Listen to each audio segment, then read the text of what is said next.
24 April 2026 பாஸ்கா காலம் 3ஆம் வார வெள்ளி நற்செய்தி வாசகம்.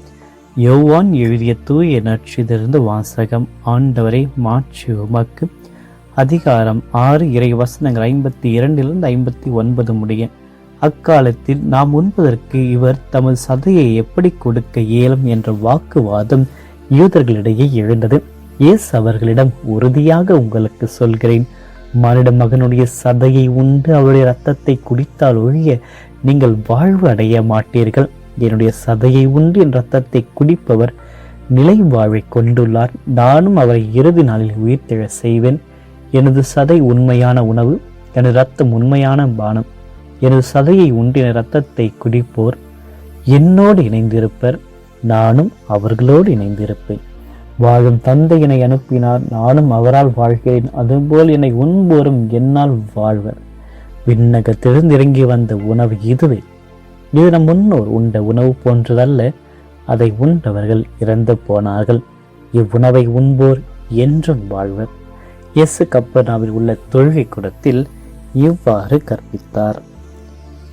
ஆண்டவரின் அருள்வாக்கு. கிறிஸ்துவே உமக்கு புகழ். இயேசுவில் பிரியமான அன்பு சகோதர சகோதரிகளை, ஆண்டு இயேசுனுடைய திருத்தில் வழிந்தோடிய ரத்தமும் தண்ணீரும் நம் அனைவரையும் இன்றைய நாளின் நிரப்பி நம் அனைவரையும் இன்னும் அதிக அளவில் ஆண்டோடு இணைந்திருக்க, அவருடைய பலியில் இணைந்திருக்க, அவருடைய நிழலில் வாழ்ந்திட தொடர்ந்து நாம் ஜெபிப்போம். இன்றைய நாளில் தூய பிதேலேசனுடைய நினைவு நாளை நாம் கொண்டாடுகின்றோம். ஜெர்மனியில் பிறந்த இவர் கல்வியில் சிறந்து விளங்கி பேராசிரியராக பின்னர் வழக்கறிஞராகவும் பணியாற்றினார். ஏழைகளுக்கு உதவ வேண்டும் என்ற இரக்கமுள்ள மனதால் அவர்களுக்காக இலவசமாகவே வழக்குகளை நடத்தி ஏழைகளின் வழக்கறிஞர் என்று அழைக்கப்பட்டார். பின்னர் இறைவனின் அழைப்பை உணர்ந்து 1617ஆம் ஆண்டு எல்லாவற்றையும் துறந்து கப்புச்சின் துறவியாக வாழத் தொடங்கினார். தாழ்மையுடன் பணியாற்றி அனைவருடைய மதிப்பையும் பெற்றார். தப்பறை கோட்களுக்கு எதிராக துணிவுடன் நின்றதால் எதிரிகளால் 1622ஆம் ஆண்டு கொலை செய்யப்பட்டார். பின்னர் புனிதராக அறிவிக்கப்பட்டார். இவரிடத்திலிருந்து எந்த சூழ்நிலையிலும் நேர்மையுடனும் இரக்கத்துடன் வாழ வேண்டும் என்று கற்றுக்கொண்டு தன்னுடைய தொழிலிலும் வாழ்க்கையில் நேர்மையை காக்கவும் ஏழைகளுக்கு உதவ முயற்சிக்கின்ற அந்த ஒரு மனநிலையை இன்றைய நாளில் இறைவனிடத்தில் நாம் ஜெபிப்போம். இன்றைய நற்செய்தி வாசகத்தை நாம் பார்க்கின்ற பொழுது இறைவன் நம்மை சிந்திக்க மற்றொரு உண்மையை, எனது சதையை உண்டு என் இரத்தத்தை குடிப்போர் என்னோடு இணைந்திருப்பர், நானும் அவர்களோடு இணைந்திருப்பர். இந்த வார்த்தைகளை முதலில் கேட்கின்ற பொழுது யூதர்களை போன்று நமக்கும் ஒரு குழப்பம் வரும். எப்படி நடக்கும்? அவருடைய சதையை எவ்வாறு நாம் உண்ண முடியும்? ஆனால் பிரியமானவர்களை, இந்த வார்த்தைகளை வெளிப்படையாக நாம் எடுத்துக்கொள்ளக்கூடாது, அப்படியே எடுத்துக்கொள்ளக்கூடாது. அதை ஆன்மீக பின்னணியில் நாம் புரிந்து கொள்ள வேண்டும். இயேசு வெறும் ஒரு அறிவு சார்ந்த ஒரு நபர் அல்ல, அனுபவம். அது ஒரு அனுபவம். இயேசு என்ற ஒரு அனுபவம். இதை நாம் பல விஷயங்களில் கலந்து கொள்ள வேண்டும். அறிவியல் வளர்ச்சியிலோ, தொழில்நுட்ப முன்னேற்றிலோ, கல்வியிலும் இவை உயர்ந்துள்ளன. நம்மால் அனைத்தையும் சிந்திக்க முடியும். ஆனால் இந்த சிந்தனையை மட்டும் வைத்து இயேசுவை பற்றி நாம் அறிந்து கொள்ளக்கூடாது. ஏனெனில் அது ஒரு தகவல் மட்டும்தான். இயேசுவை பற்றி அறிந்து கொள்ள வேண்டும் என்றால் அது ஒரு அனுபவமாக மாற்ற வேண்டும். அது ஒரு பாடமாக இல்லாமல் ஒரு வாழ்வாக, இயேசுவை ஒரு அனுபவமாக, நம்மில் குடிக்கொள்கின்ற ஒரு உண்மையான உறவாக நாம் ஏற்றுக்கொள்ள வேண்டும். அவரை மட்டும் நாம் பேசுவதை மட்டும் போதாது, அவர் நம்முள் வாழ வேண்டும் என்று நாம் விருப்பப்பட வேண்டும். இது என் உடல் என்று மனித தன்மையுடைய வெளிப்பாடை இறைவன் அளிக்கின்றார். தமது உடலை உணவாக தருகிறார் என்றால் அது அவருடைய முழு மனித தன்மையை நமக்கு கொடுக்கிறார் என்பதை குறிக்கிறது. ஏனெனில் அவர் துன்பத்தை அனுபவித்தவர், வறுமையை சந்தித்தவர், தியாகத்தை வாழ்ந்து காட்டியவர். இதனால் நாம் துன்பப்படுகின்ற பொழுது கவலைப்படாதீங்க, நாம் தனியாக இல்லை, இயேசு நம்முடன் இருக்கிறார். அவருடைய உடலானது புனிதமானது என்றால் நமது உடலும் புனிதமானது. அதற்காகத்தான் பவுலடியார் நம்முடைய உடல்கள் தூய ஆவியானுடைய ஆலயங்கள் என்று குறிப்பிடுகிறார்கள். இன்றைய உலகில் நம்முடைய புனித தன்மை பல நிலைகளில் பாதிக்கப்படுகிறது, மாசடைகிறது. நாம் நம்ம உடலை மதித்து புனிதமாக வாழ இன்று அழைக்கப்படுகின்றோம். அந்த உடல் எச்சையிலிருந்து மீண்டு காண்டருடைய சதையை உண்கின்ற ஒரு ஆன்மீக உணவைக்கு தூய உடலாக நம்முடைய ஆலயமானது இருக்க வேண்டும். நற்கருணை ஒரு சடங்கு மட்டுமல்லாமல் அது ஒரு இணைப்பு. இந்த நற்கருணை பலி என்பது ஒரு இணைப்பு. நம்மையும் இறைவனிடத்திலும் உணவு உடலோடு கலப்பதை போன்று நற்கருணை மூலமாக இயேசு நம்முள் கலக்கிறார். நாம் அவர் இணைந்திருக்கும், அவர் நம்மில் இணைந்திருப்பார். ஆகிய இந்த ஒரு இணைப்பு தான் அன்பை இன்னும் பலப்படுத்துகிறது, வலிமையடைய செய்கிறது, நம்முடைய சிந்தனைகளை மாற்றுகிறது, மனநிலைகளை மாற்றுகிறது, நம்முடைய செயல்களை மாற்றுகிறது. அந்த மாற்றம் நம் அனைவரிடத்திலும் இயேசுக்கான அன்பு, இரக்கம், தியாகம், சகோதரத்துவத்தை நம்மால் பிறருக்கு வெளிக்காட்ட முடியும். யூதர்கள் வார்த்தைகளை நம்பவில்லை, அதனால் அவர்கள் வாக்குவாதத்தில் ஈடுபடுகிறார்கள். ஆனால் நாம் ஆண்டவருடைய வார்த்தையை நம்ப வேண்டும்.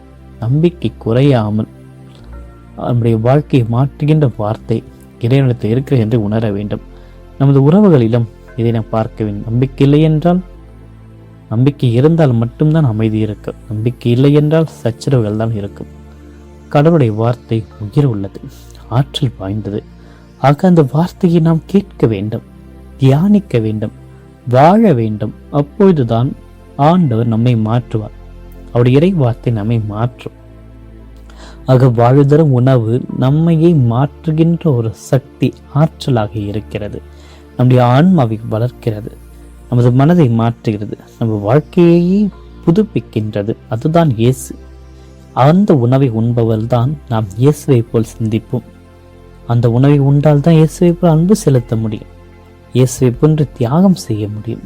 ஆக இன்று நான் ஆண்டவர் இயேசுவை என்னுடைய வாழ்வில் வெறும் அறிவியல் சம்பந்தமாக அறிந்திருக்கின்றன அல்லது அனுபவ பூர்வமாக அந்த இயேசுவை வாழ்வில் அனுபவித்திருக்கின்றன?